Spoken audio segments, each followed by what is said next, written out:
Volvemos entonces al PowerPoint.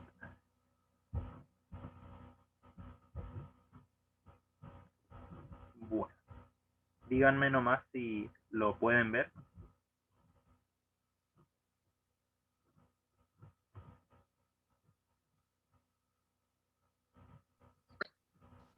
Sí, profe, se ve. Yo lo veo. Bueno, bien. Entonces, estos modelos que plantea Rodríguez, que los retoma de Kai Kemis y de Pérez Gómez, si mal no recuerdo, tienen que ver con maneras de estudiar o de abordar la investigación sobre las prácticas, principalmente durante el siglo XX.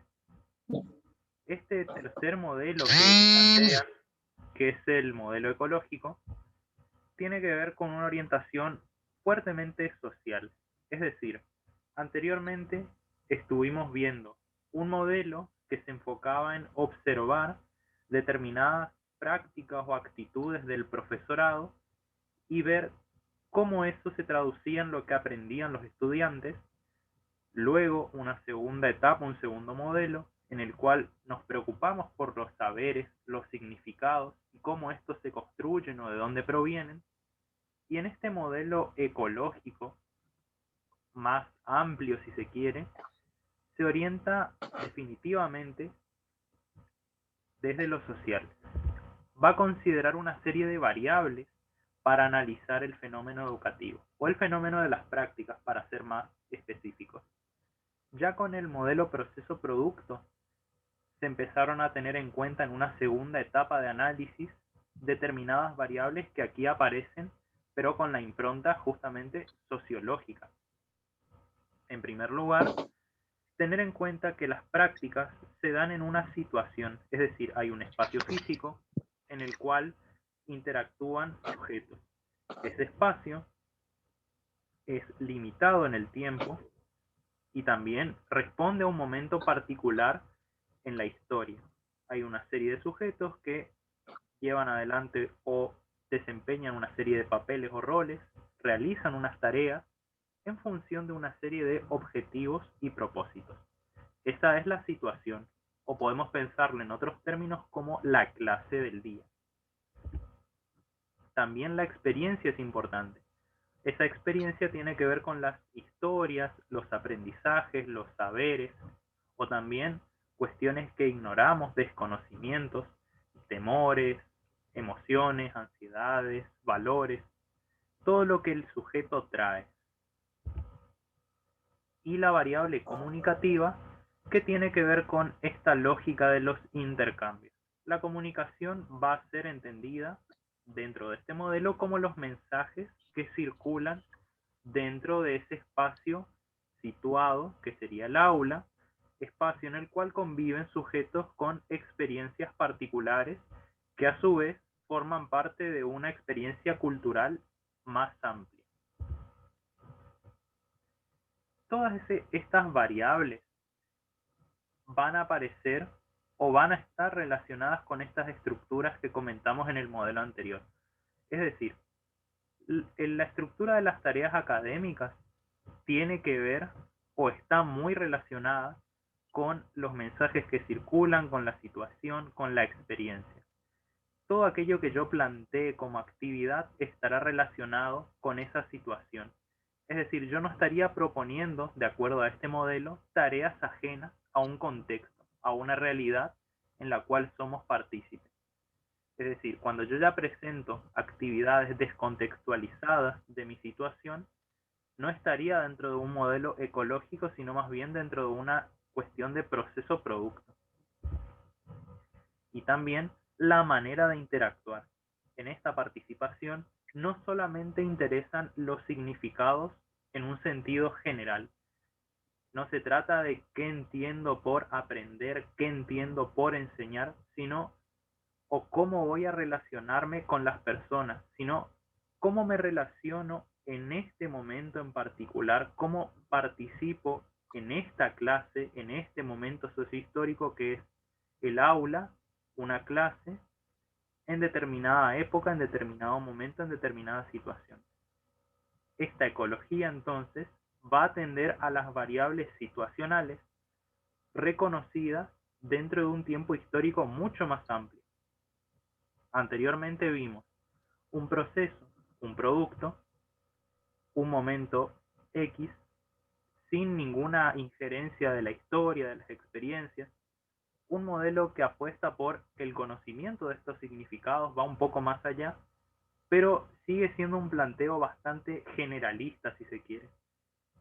En cambio, al plantear un modelo ecológico, por lo menos lo que plantean estos autores, se está tomando en consideración esos significados, esas actitudes observables, pero situadas, ancladas en una historia particular, ligada a su vez con historias más amplias.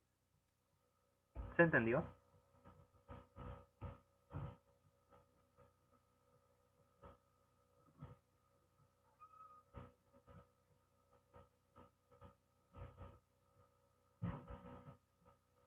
Hola.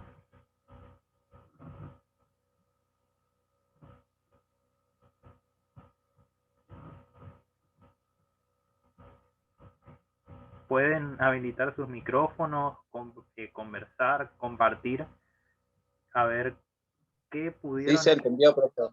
Bien, por ahí, más que esto también es un poco casi como el proceso producto. Les muestro el PowerPoint, les escupo toda la información, ¿se entiende? Sí, bien, seguimos, ¿no? ¿Cómo están entendiendo? ¿Cómo lo pueden relacionar con alguna situación de la práctica vivida en contexto áulico? Hoy, Omar, vos comentabas esta situación de matemática, pero también... Sí, sí. Y me hizo recordar justo, como usted decía, de esas actividades descontextualizadas por ahí. Yo qué sé, son alumnos que trabajan, ¿no? Hay que ver la realidad de los alumnos y bueno, lo que pasa es que por ahí hay ciertos docentes, no sé, siguen con esas evaluaciones tradicionalistas, ¿no? Por ahí hay otros, yo escucho a veces en la sala profesores que hablan, no, no soy de desaprobar a todos mis alumnos en el primer trimestre porque ya lo estoy condenando, los chicos ya bajan los brazos, se deprimen y ya después no hacen más ningún esfuerzo, ¿viste? Pero bueno, eso ya depende de cada criterio de evaluación que utilice el docente, sería, ¿no? Pero sí, como usted ahí dice, es muy importante ver el contexto, ¿no? En donde voy a realizar mis actividades, ¿no? Y por supuesto, donde voy a evaluar también, ¿no? Por ahí a mí me gustó mucho el tema de, se me cayó acá, el tema de, por ejemplo, las evaluaciones domiciliarias, pero donde los alumnos tengan que razonar, ¿no? Me pareció muy buena técnica de evaluación, sería, ¿no? Que yo lo estoy implementando, sería, ¿no?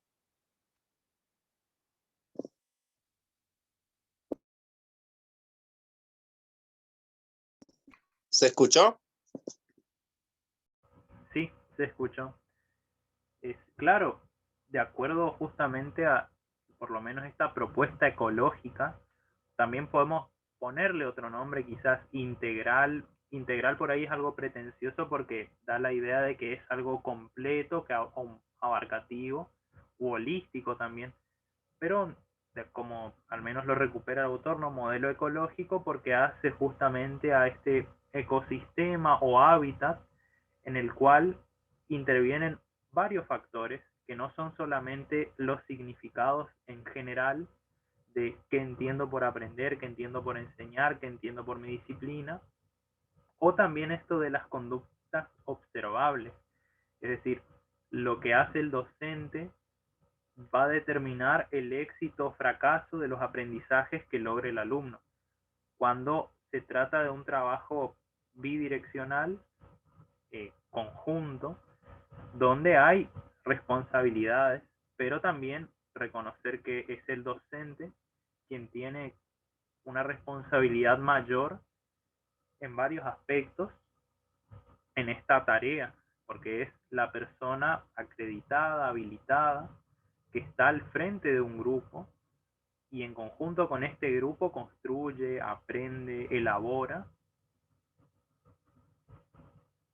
Y el hecho de plantear una situación de aprendizaje, enseñanza constructiva, abarcativa, no, o por ejemplo, que el alumno proponga que los estudiantes aporten, investiguen, no es excusa o no significa que el docente se desligue de su quehacer. También aparecen estas ideas o figuras del docente como mediador. Sí, sí, profe, también, profe, sí, también hay que reconocer que hacer una, por ejemplo, una evaluación donde por ahí ellos utilizan más el razonamiento, ¿sí? Y salir de esa clase tradicional, siempre estoy pensando en matemática, ¿no? Pero bueno, implica mucho más esfuerzo de parte del docente. También por ahí hay que reconocer que está teniendo 42 horas, o sea, las horas completas, se le hace muy difícil cambiar su, vamos a decir, su clásica enseñanza que ya viene de hace años, ¿no? Es siempre dando lo mismo, vamos a decirlo así. Y es como que no quiere incursionar en nuevas. Por ahí tantea, pero hasta por ahí nomás, ¿viste? O sea, sé que implica, yo por ejemplo, si preparo una evaluación domiciliaria, me implica mucho más esfuerzo, ¿no? Donde ellos tengan que razonar, por ejemplo, investigar, etcétera, ¿no?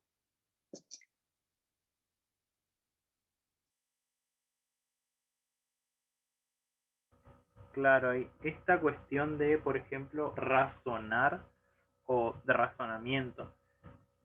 No, nos remite un poco haciendo un análisis de supuestos, por ejemplo, al racionalismo o al un periodo más ilustrado, más cercano al, no, no al positivismo, sino al racionalismo, es decir, un poco más atrás todavía del siglo XX, siglo XIX, de que razone o no razone, que use la razón, y muchas veces este usar la razón en otros términos está pensado como que el estudiante, la estudiante, replique la lógica que yo le trato de transmitir para llegar a ese lugar. Por ejemplo, en el caso de matemáticas, pero incluso en la formación más humanista, en las ciencias sociales, de alguna manera, uno, más allá de estos planteos, uno hace este trabajo para lo mejor de autoanálisis, espera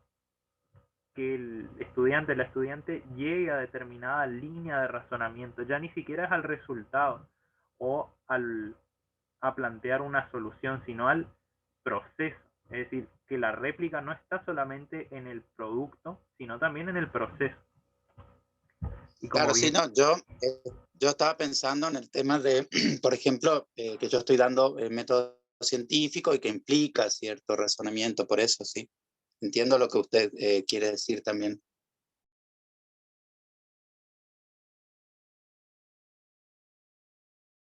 no, totalmente, y eh, también incluso la discusión de qué es ciencia, qué es un método científico, qué es un método, y estas diferenciaciones entre los tipos de ciencia o las maneras de hacer ciencia, es una discusión epistemológica fuerte, que la vamos a ver en nuestras propias disciplinas y también al enseñar justamente epistemología o conocimiento científico, que es un saber necesario, colabora con procesos reflexivos o de discusión, sobre todo para pensar en el proceso de investigación, no solamente en el resultado, en el trabajo con los números o con operaciones de cálculo, sino también con investigaciones de carácter más social.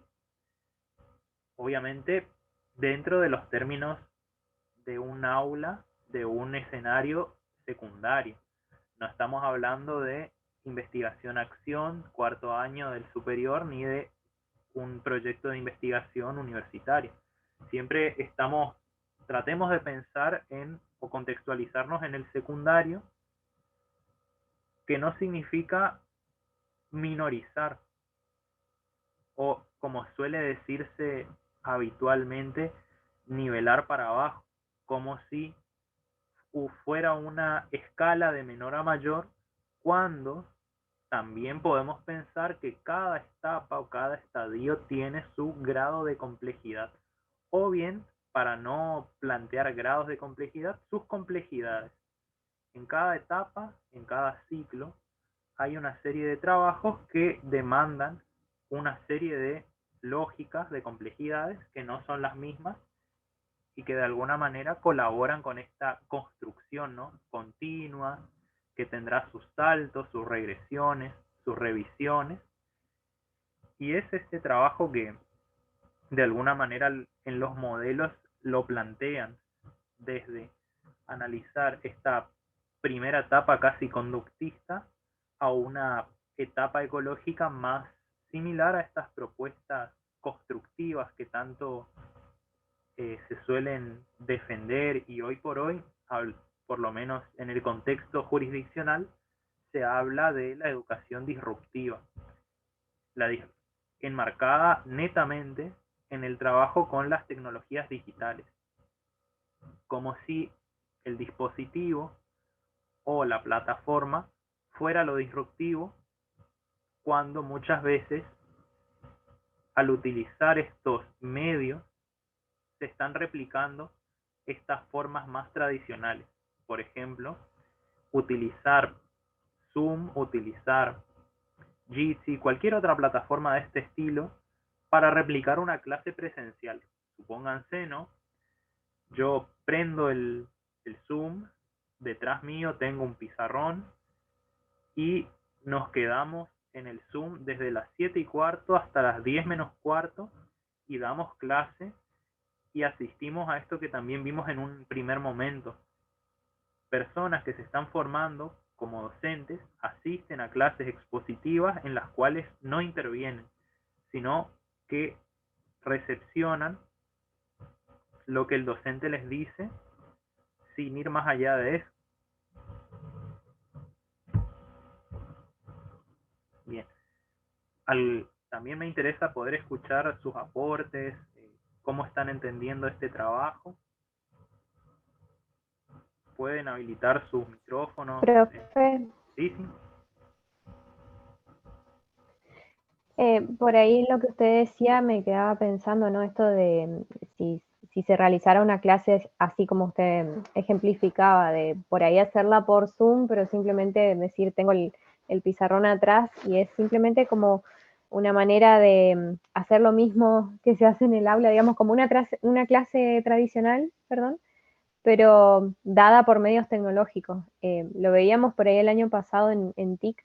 El hecho de utilizar un medio tecnológico no quiere decir que ya estemos realmente haciendo que nuestra clase sea distinta, sino puede ser nada más que una extensión de lo que se hace de manera tradicional en el aula.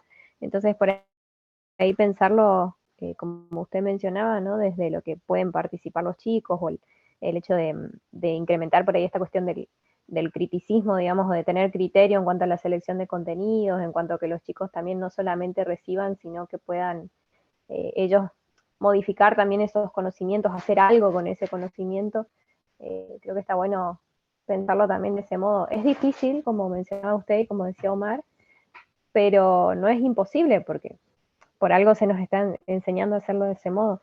Creo que en cuanto a lo que es una manera de dar la clase, no siempre vamos a hacer, digamos, no siempre vamos a lograr que nuestra clase sea vivencial y tampoco sería bueno que siempre seamos tradicionales, como que por ahí estaría bueno hacerlo en el medio. Como usted mencionaba hoy, hay momentos en los que sí requerimos que sea una clase más bien de dar contenidos, conceptos, una cuestión más receptiva de parte del alumno. Es cierto, hay clases así que son necesarias, pero también poder lograr, digamos, un equilibrio entre los dos tipos entre los dos modos de enseñanza, que si no me equivoco sería más la cuestión conductista y cognitivista. O sea, hay momentos en los que vamos a ser más conductistas y momentos en los que vamos a ser más cognitivistas, y tratar de buscar un equilibrio entre las dos posturas, creo que podría ser una buena manera de ir llevando nuestra práctica. Obviamente que, como la misma palabra lo dice, con la práctica y con el tiempo vamos a lograr hacerlo de la mejor manera. Claro, justamente ver estas potencialidades que tienen las corrientes, las teorías, poder proponer o generar estrategias que colaboren con una clase más constructiva, si se quiere, siempre atendiendo a las particularidades totalmente. Y poniendo, por ejemplo, ¿no?, este caso de Zoom, que es lo que estamos usando ahora. Zoom tiene una serie de ventajas y desventajas. Como aplicación no es una plataforma educativa, no es un software educativo. Lo que estamos haciendo con Zoom es darle un uso pedagógico a una herramienta que no está hecha para esos fines. No es la única plataforma de videoconferencia, ni es su finalidad ser un medio para la enseñanza. Es simplemente algo que de repente se instaló y tiene se ha instalado y es una de las que utiliza la mayoría. Pero, como bien les decía, no es netamente educativo. Tiene una serie de funciones, nos permite grabar, nos permite utilizar pizarras, compartir pantallas, es decir, ha ido actualizando algunas de sus funciones, pero sigue siendo una plataforma de videoconferencia como existen otras. También es limitada. ¿Sí? Profe, sí, también es muy difícil, si hablamos de alumnos secundarios, que ellos asistan a una reunión de Zoom. Yo no sé si ustedes conocen algún caso de profesores que den clases por Zoom a alumnos secundarios. La verdad que yo no sé. Yo invité en algún momento a alumnos de quinto, pero siempre hay problemas de conectividad, que esto, que aquello, que lo otro. Es muy difícil. Sí, por eso opté por hacer videos, por ejemplo, explicando ejercicios, mandando audios, contestando personalmente, que eso es lo que a ellos más les gusta, y después también lo que logré, el 100% de participación, por ejemplo, en la exposición, y cuando ellas hacían sus videitos en sus casas, por ejemplo, con experiencias de física sería, ¿no? Ahí sí logré la participación de prácticamente el 100%, prácticamente. Les gusta a ellos eso. Claro, esto que vos planteás totalmente. Está muy presente la brecha digital, la brecha tecnológica en materia de conectividad, en materia de dispositivos. No todos ni todas tienen los mismos dispositivos o ni siquiera tienen un dispositivo. Tenemos casos muy diferentes.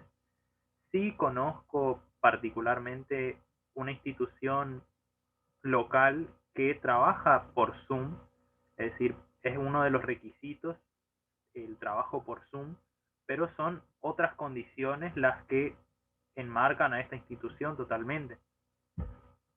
Ahora bien, esto también es otro aspecto que ha, digamos, generado mucho debate cuando apareció, ¿no?, cuando se instaló la educación remota. ¿Cómo evaluamos? ¿Cómo garantizamos que hayan aprendizajes? Porque, en primer lugar, ¿no?, estamos en esta sesión de Zoom, problemas de conectividad, problemas con el dispositivo, cuestiones estructurales, ¿no? Se va la luz. También, ¿en qué medida podemos garantizar o generar participación genuina dentro de este espacio? ¿De qué manera podemos garantizar que hay una construcción, que hay un proceso de trabajo en el cual se están dando aprendizajes, discusiones, debates sobre los temas abordados y sobre otras cuestiones también? Por ejemplo, en la cuestión de las posibilidades que da Zoom, ¿no?, la limitación del tiempo, pero también tener en cuenta una clase de estas características no es lo mismo que estar en un aula. Estar sentado frente a una pantalla no es lo mismo que estar dentro de un aula en conjunto con un curso, con el docente, con compañeros, las compañeras,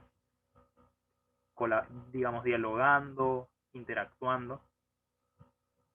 El hecho de que las pantallas estén apagadas o encendidas, o los micrófonos apagados o encendidos, no tiene que ver con una cuestión de que se escuche mejor lo que dice el docente o se vea, sino que realmente hay una cuestión de conectividad muchas veces, que donde dos personas tienen la cámara encendida o una tiene la cámara encendida, ya se complica para el resto.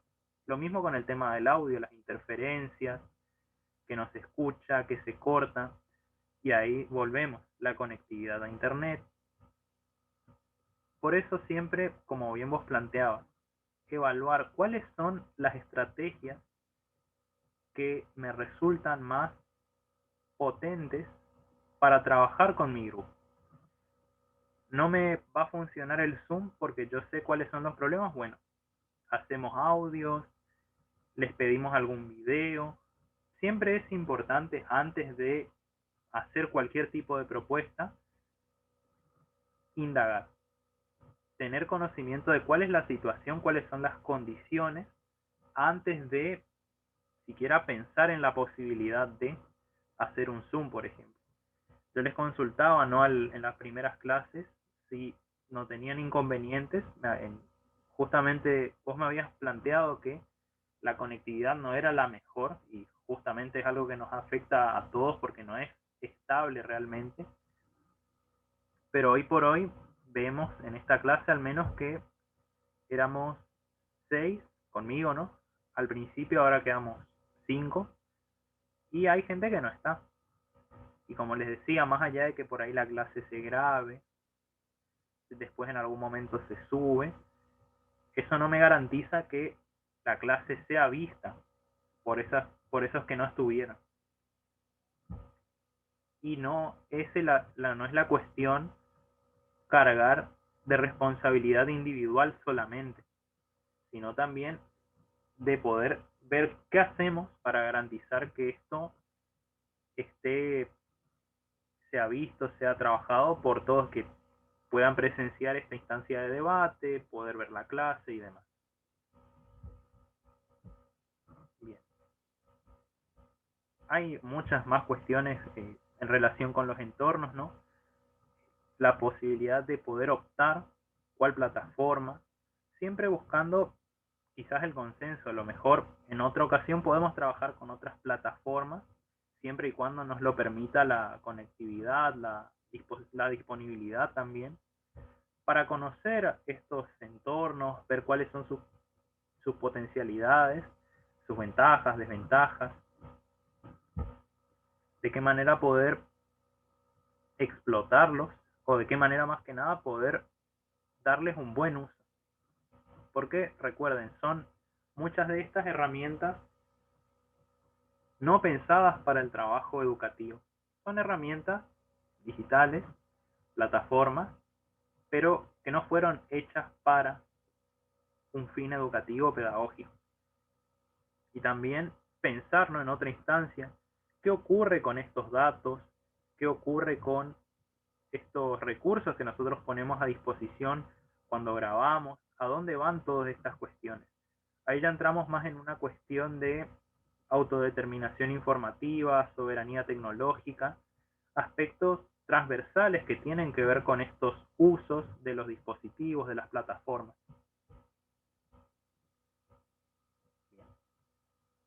En cuanto al PowerPoint, ya había finalizado. No hay más para desarrollar en cuanto a eso. Profe. Sí. Perdón por interrumpir. No, justo pensaba cuando usted decía, ¿no?, esta cuestión de la utilización de los medios tecnológicos, nos surgió algo así el año pasado cuando empezamos a usar la plataforma Zoom, justamente porque hubo al principio muchos comentarios negativos sobre esta plataforma respecto a que se hackeaban los contenidos, a que había gente de afuera que podía ingresar a las reuniones, entonces había una preocupación importante de parte del alumnado respecto a que se pueda llevar una clase sin inconvenientes, digamos, sin ninguna sorpresita, y que esto tampoco afecte a los dispositivos electrónicos. Eso por un lado. Y por el otro también pensándolo desde lo que es, me imagino, ¿no?, dar la clase por Zoom. Y también recibir una clase por Zoom o por algún otro dispositivo, como también fue, por ejemplo, WhatsApp y otros medios. En nuestro caso, una de las materias que más nos afectó el hecho de recibir las clases así fue gramática. Fue muy difícil poder congeniar, digamos, y poder entender los contenidos de una materia tan más abstracta como es gramática y el tema de los análisis sintácticos, al punto que nos afectó a la hora de rendir un final. Y eso también, ni hablar de rendir los finales por esta plataforma o por otras, ¿no? Entonces, o sea, todo lo que, esa mediación personal, digamos, o el contacto con el otro que quita la tecnología por ahí, y que es tan necesario, como usted decía hoy, no, nos perdemos de la participación en clase, de ver, de poder observar si los alumnos realmente están escuchando o no, de poder observar nosotros a nuestros compañeros, a los docentes, toda la cuestión más bien no léxica, digamos, de la comunicación, la cuestión no verbal de la comunicación, que también es muy necesaria a la hora de dar y de recibir las clases. Bueno, pensaba un poco en esto mientras lo escuchaba hablando de esta cuestión de las clases virtuales, ¿no? Sí, totalmente. Tiene que ver con estas maneras de evaluar, de cómo se va a trabajar los contenidos, cómo vamos a garantizar aprendizajes, cómo vamos a enseñar. No pasa solamente por usar una computadora, usar una plataforma, sino de que esas estrategias o esos elementos me tienen que servir o me tienen que colaborar con estos procesos educativos. Y como fue algo tan abrupto, que se dio tan de golpe, y que más allá de lo que digan a nivel jurisdiccional, en realidad hay muchas situaciones en las cuales ni siquiera había instituciones no instituciones, sino ya casas, familias, sin luz, sin agua. Es decir, hay otras condiciones que se recrudecieron aún más con la pandemia y que hoy por hoy continuamos trabajando sobre esos efectos. Y más allá de tener una presencialidad en alternancia, es necesario poder garantizar que hayan esos espacios virtuales o tutoriales de poder trabajar realmente, y de que esa semana no presencial sea productiva o sea de trabajo, no necesariamente con los medios, sino a lo mejor de lectura, de investigación, búsqueda de recursos, algunas orientaciones para que practicantes, ¿no? También alumnos en general puedan tener algunas referencias de dónde investigar, de dónde indagar, porque los docentes no tampoco somos omnicomprensivos, ni tenemos todas las verdades ni respuestas, siempre estamos en formación. Luego les voy a compartir algunos materiales de un curso que realicé el año pasado de manera virtual que dio el Infot sobre estas cuestiones relativas a las pedagogías en relación con lo virtual, con lo digital, para pensarlo justamente desde un enfoque más crítico de no se trata solamente de el Zoom, sino o del Zoom sí, el Jitsi no, o viceversa, sino de poder entender qué implica adoptar una u otra plataforma y, como les decía anteriormente, evaluar dentro de mi grupo de trabajo cuáles son las estrategias que más convienen, que realmente nos van a dar algo para decir sobre lo que se está trabajando. Recuerden que en el 2020 lo principal fue garantizar la continuidad pedagógica. Luego, poder evaluar de qué manera se sostuvo esto y ver qué aspectos son necesarios de retrabajarlos, porque claramente hay mucho por seguir haciendo en materia de recursos, accesos, y aún en la presencialidad a veces cuesta o es difícil garantizar aprendizaje. Bien, nos están quedando 2 minutos. Si ustedes quieren, volvemos a ingresar, si no, damos por finalizado aquí y queda pendiente el trabajo del aula virtual. Díganme ustedes.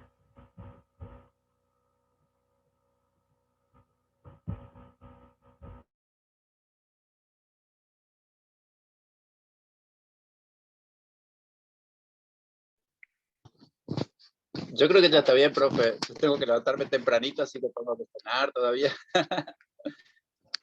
Excelente, profe, la clase. Bien, no hay problema. Entonces, damos por finalizado el encuentro de hoy. Les agradezco la participación y que hayan podido conectarse. ¿Sí, Vanina?